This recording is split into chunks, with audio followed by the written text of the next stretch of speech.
You served your country with everything you had. You pushed through pain, pressure, and sacrifice, day after day. But now that you're out, there's a different kind of battle. And this one doesn't come with clear orders. It's the fight for full compensation, and what most veterans don't realize is that they might be quietly sabotaging their own case without even knowing it. The truth? It's not always the big mistakes that cost you. Sometimes it's the small, well-intentioned habits. Things like skipping a routine appointment, filling out a form too quickly, or not speaking up about pain because you're used to just dealing with it. These decisions may seem harmless in the moment, but over time, they can quietly destroy your chances of getting the full benefits you earned. In this video, we're going to expose 7 things veterans often do after leaving service that unknowingly hurt their compensation claims. These aren't obvious errors. They're subtle moves that can lower your rating, delay your payments, or get you denied altogether, and no one talks about them until it's too late. So stay with me until the end, because the last one might explain why your paperwork keeps hitting a wall, and once you understand these patterns, you'll know exactly what to stop doing and what to fix before it's too late. Let's get into it. One of the most damaging mistakes veterans make after service is downplaying their symptoms during medical exams. Whether it's out of pride, habit, or just wanting to move the process along, many veterans fall into the trap of saying things like, "I'm doing okay," or "It's not that bad," when asked about their pain, sleep issues, or mental health. But here's the problem. Those casual answers don't just disappear. They go straight into your medical records, and those records are what the VA uses to decide how severe your condition is. Think about it this way.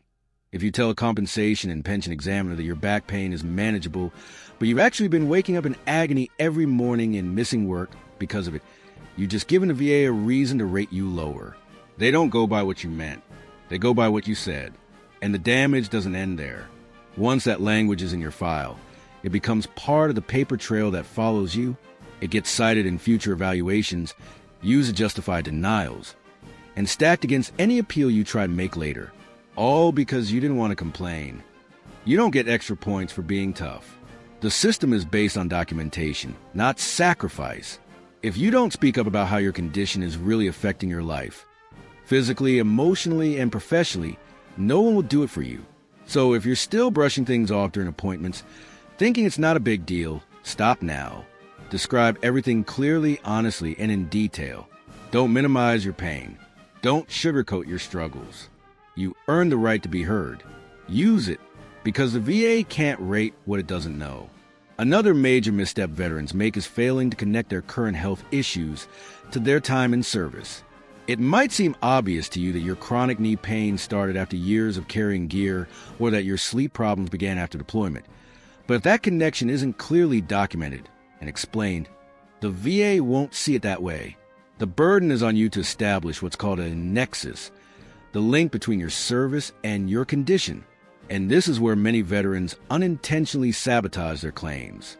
They mention their current symptoms, maybe even get a diagnosis, but don't provide the context that ties it back to their military experience. So the VA sees it as a new issue, unrelated to service. Without that link, your claim is likely to be denied or rated far lower than it should be.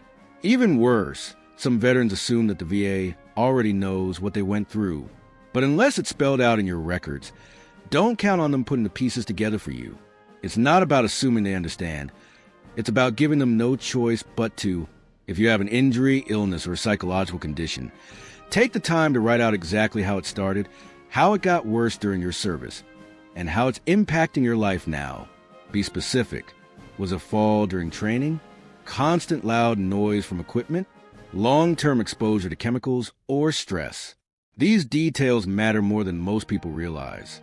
The VA system isn't designed to find your story. It's designed to process paperwork. So make your story impossible to ignore. Spell it out. Back it up with statements from fellow service members or old medical notes if you can. The stronger the link, the stronger your claim. And if you don't create that link, you're giving the VA every excuse to say no. Another mistake that quietly ruins claims? Downplaying your symptoms during exams. It's something many veterans do without even realizing it. Maybe it's pride, maybe it's habit. But when a doctor asks how bad the pain is or how often the nightmares come, far too many veterans respond with, "It's not that bad," or "I manage." And just like that, the damage is done. What you say during a compensation and pension CNP exam becomes part of your official record. If you minimize your condition, no matter how severe it actually is, the VA takes you at your word. They're not going to read between the lines. They won't guess that you were just trying to tough it out or didn't want to seem like you were complaining. If you say it's manageable, they assume you don't need a higher rating. The problem is, many veterans have spent their entire careers being told to push through pain, ignore discomfort, and suck it up. That mindset doesn't just disappear when you leave the military. But in this system, being honest about your struggles isn't weakness, it's strategy. Because when you downplay your symptoms, you're not just being humble.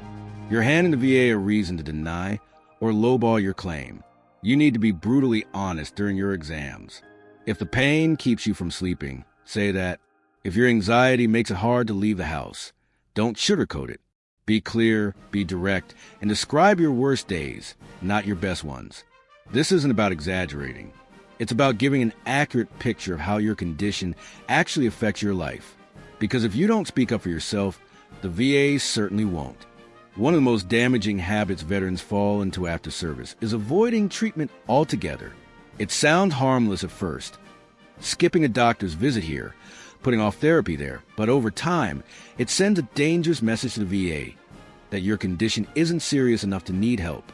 And when they see gaps in your treatment history, they start to question the severity of your disability, or if it even exists at all. Here's the hard truth. The VA relies heavily on documented medical evidence. If you're not going to appointments, not filling prescriptions, not following up on referrals, your case weakens with every passing month. The longer the gap, the more doubt creeps in. And even if your condition is real and painful and affecting every part of your life, the paperwork won't show that. It'll show silence. For many veterans, skipping treatment isn't laziness. It's survival. Maybe you're tired of reliving trauma in therapy. Maybe the meds didn't work the first time. Maybe you just don't want to deal with another crowded waiting room. All of that is understandable. But from the VA's perspective, if you're not actively seeking care, they assume you're doing fine. And fine doesn't get you a proper rating. So what's the solution? Stay active in your health care. Even if your symptoms haven't changed, check in regularly. Update your providers. Document flare-ups. If therapy is too much right now, talk to your doctor about alternatives. The goal isn't to overload yourself. It's to build a clear, consistent medical trail that shows the full picture of your condition. Because when it comes time to fight for your benefits, you want the evidence to speak as loudly as your experience. And the only way to do that is to keep showing up. Downplaying your symptoms might feel like humility or even strength, but when it comes to your disability rating, it can quietly sabotage your entire claim. A lot of veterans were trained to suck it up, to push through pain without complaining. That mindset might have served in the field, but in front of a VA examiner, it can cost you everything. Here's what usually happens. During the compensation and pension exam, the doctor asks, "How often do you feel pain?" Or, "Does this interfere with your daily life?" And without thinking, you say something like, "It's not that bad," or "I can manage." But what you mean by manageable might still involve sleepless nights, chronic discomfort, or mental health struggles. The problem is, if you minimize it, the VA minimizes it too. And once that's in your record, it becomes nearly impossible to correct. The system doesn't reward toughness. It rewards honesty. If your condition stops you from working, say that. If you're in pain every day, say that. If you have panic attacks that keep you from leaving the house, say that. These aren't exaggerations. They're your lived experience. But if you present them like they're no big deal, don't be surprised when the rating reflects that same tone. The goal isn't to lie or stretch the truth. It's to give an accurate, unfiltered picture of how your service-connected condition affects your life. Be detailed, be clear, be specific. Describe how your symptoms impact your job, your relationships, your ability to function day to day. Because if you don't tell the full story, nobody else will. And the VA will fill in the blanks with assumptions that work against you, not for you. Failing to seek consistent treatment might seem harmless, especially if you're used to just dealing with things on your own. But to the VA, long gaps in care can send the wrong message entirely. If you're not regularly seeing a doctor, attending therapy, or following up on your condition, the VA assumes one thing: your condition isn't serious. This becomes a major issue when your claim is reviewed. The examiner looks through your medical records and sees no recent visits, no updated notes, no active prescriptions, and they think, well, this must have resolved. But what they don't see is that you might have stopped going because you got tired of waiting, lost trust in the system, couldn't afford care, or felt too overwhelmed to show up. They don't see your reasons. They only see the gap. The VA is evidence-based. If it's not written down, it doesn't exist. So if your PTSD symptoms flared up last year, but you didn't see anyone, it might as well have never happened in the eyes of your file.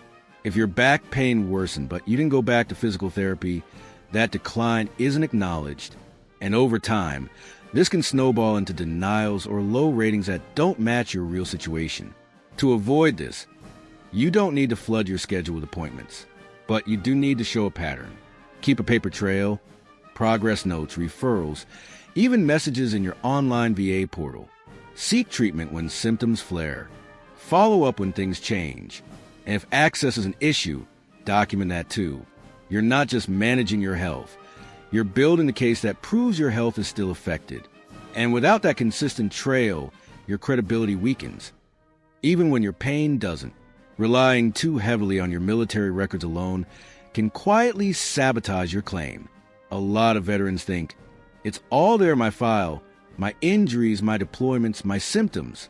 They'll see it and understand. But here's the problem. The VA doesn't work like that. They're not going to read between the lines.